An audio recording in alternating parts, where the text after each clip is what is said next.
Very interesting story. Hey guys, thank you so much for being here. I'm going to do a video today on designer handbags, buying and selling. But I talked about sniping and what sniping is in its truest sense of the word in the eBay vernacular, in the eBay community. Sniping is not sourcing. Sniping is going into an auction in the last seconds of that auction, bidding high and winning the auction. And that is how I've won a lot of these bags, or either doing that or making a best offer. This bag, this Papillon that I got, and it does come with a little matching one. This is from the 90s. I used to have it. I sold it. I wanted to buy it again. I saw it on Etsy and I offered the girl, I believe, $100 less, and she took it. And again, as I said, sniping in its truest sense of the word is going in with a high bid in the last seconds of the auction. That's what I did for this bag, and I won this bag for less than $500. And I think I remember telling you that it is selling on Poshmark over $1,000. So it just depends on where you're buying it, how you're buying it, and so forth. But I did get that. There are still bargains out there to be had. This one, this is the largest Samour bag, and I got this one on Mercari. I was very well aware of the kind of wear that it had, so there was no surprises here. But that's the whole point of the video, is that you don't want to be surprised. If you don't know what a real Louis Vuitton looks like, don't try to buy one online until you've watched a couple of videos. I actually have a video on it, and I will link that. On how to detect a fake from a genuine. And but if you don't know other things, like shoddy workmanship, and you can tell right off the bat that it's not a good quality, you also need to be familiar with the style. What kind of pocket does it have? What kind of lining does it have? All kinds. But if you're not familiar with the type of lining that it has, if you're not familiar with all of that, then you could be fooled or you could be disappointed. And I'm getting to my point on that in just a minute. Here's another one that I got. I got a good deal on this Eva clutch because it does not have the strap, and I knew it didn't have the strap, shoulder strap. So I knew that that's why I was getting this at a much nicer price, because I think they go for, with the strap, they're mostly going for about $600 pre-owned. So I think I got it for a lot less than that. I may be selling this, guys, so if you're interested, let me know. But only because my phone doesn't fit in here. It's either my phone or my wallet. So even though I love it, I think I'm going to have to go for a little bit larger, but not quite as large as the Samour bags. Crossbody is what I'm looking for. But I do love this bag. It's just so pretty, so classy looking. I got this one on Poshmark. Again, made an offer in addition to what he had on sale with that. I got this one also with an offer. I believe she took $500 off of this bag. This is the Courtney, named after Courtney Love, and it is the Murakami multicolor. I absolutely adore this bag. I got this for my birthday a couple of years ago, and again, it was in very good condition. I really researched the bag so that I could be familiar with what it actually looked like. It has two different sizes. This is the smaller size, so I was really familiar with that. And this does come with the strap, but I'm using it on my graffiti, on my Steven Sprouse graffiti. Now I just purchased this as well. I've purchased 2 of these, and then the bands as well, you know, the ones that hold the handles. So I got a really good deal on this on Mercari. I got 2 of these, and this is another point I want to make about asking questions, because there was 2 of these and 2 of the bands. I forget what they call them. It's got a fancy French name too.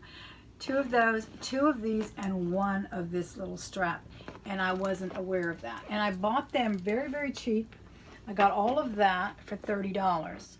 And those normally sell $40, $45 just for the tags, and then the little things that hold it together also sell for about $40. So believe me, what I had in mind was to resell these. I was going to keep just that tag because that's what I wanted for my Speedy. Come with that little strap, but it's still very nice, and I still can more than make my money back. So I wound up paying $30 for all of that, which was the tag, the other little strap, and then these pieces as well. This holds the handles together either on your Speedies or on your Keep Balls. So So I got 2 of those, 1 of these. So I may have a little bit more trouble selling it since it doesn't have that strap, but I will more than make my $30 back, which is what I actually paid for all of this. And this is what I get for not looking at the listing close enough. He clearly stated every little piece that he had, and he even said it came with a box. I didn't even see that it came with a box, so I went back to reread if I had misread, which I did, that there was not, you know, an additional small strap in there. But I'm really happy I got one of these pretty little boxes. And I may sell this as well. These actually sell for a good $15 or $20. I don't know. But I'm definitely going to be selling these. And again, back to my point about asking questions, reading your listing. I mean, I don't even do what I preach. I'm constantly harping about my buyers not reading the listing and asking questions. Okay, so I am definitely guilty of that. Back to my story of this beautiful bag. When I saw this, I fell in love with it. I love the epi. I have one other piece that's in green, but I rarely wear it, and that's the Noe bag. I didn't bring it out, forgot. So I saw this, and he had it on auction, and I bid high, and I bid to the max that I would be able to bid to. And so I got it, like I said, for less than $500. I got it for $460 or $450, something like that. And I fell in love with it. I mean, he even disclosed that it had a little bit of a dents here and everything. I thought it was gorgeous. And that's another thing I look for, guys. I usually like to buy from people that aren't selling primarily Louis Vuittons, because I feel like, oh, it's just someone who got tired of it, or, you know, maybe the ex-husband got stuck with some handbags, or you just never know. This gentleman was selling very few items. He was selling a very nice watch, a men's watch, some fancy shoes, I forget what brand of men's shoes, in this handbag. And he had pretty good feedback as well. I fell in love with it, but I was not familiar with the fact that the bag has a pocket on the inside. Sack or one of those tends to peel. Some of these older bags tend to peel. Now, he did not disclose that it was peeling. I would have asked if I would have known it came with a pocket. So look at that. It's actually peeling on the inside. Now, you know, I've had some bags. I had a Fendi that did this. I had a Gucci that did this. Pocket, but when he pictured it, he just pictured it like this. I don't know if he was being deceptive. I mean, it came in a nice box. You can see my box over there. It came in a huge box. He really went out of his way to package it nicely so that it wouldn't get crushed. So I really have a feeling that he was not aware of the problem. Other than that, it's absolutely gorgeous. So I was disappointed in myself for not knowing that this bag, not being familiar with the bag and its style and what to expect and what to ask about it. Because as I said in my other videos, and the other video that I'm going to link here, if you don't ask the questions, you won't be able to decipher what it is you're getting. My other video talked about the lower sub brands of the name brand. I had talked about those Sharif bags and how there were different types. There was what we call the top shelf label, the signature, and then there was lower ones that sold on QVC, ship a lot lower quality materials. I was disappointed that it was not the signature brand. So same thing here. I was disappointed that I didn't know that it had a pocket, that I didn't know that it tends to peel like those sack shopping bags from Louis that tend to do, and now but I didn't know that about this bag. So I wrote to them and I said, I love the bag. It's a lovely bag, but it's peeling. And he wrote back and said the listing had all pictures, and it also had that I do not take refunds. So I haven't had that much experience either with giving refunds or with asking for refunds on eBay. I really haven't. So I didn't know whether I should already get eBay involved, and you know, that way I could get my label, or I just didn't want to wait, because that's a lot of money when you get eBay involved and when you don't. If you guys have comments, please let me know how you handle it as a buyer, as a seller. Do you immediately get eBay involved? Because you say, well, get eBay involved so they can give you the free shipping label, or do you just immediately say, okay, I'll handle it, let me get you. I just never really know how to do that. And as a buyer, the same way. Two emails that it exchanged for the refund. One where he said in response, I pictured it as well as I could, and I said I don't offer refunds, which I know is a moot point because eBay will honor, you know, your purchase. So I called eBay and they said, okay, no problem. We're going to issue you a refund right now, immediately.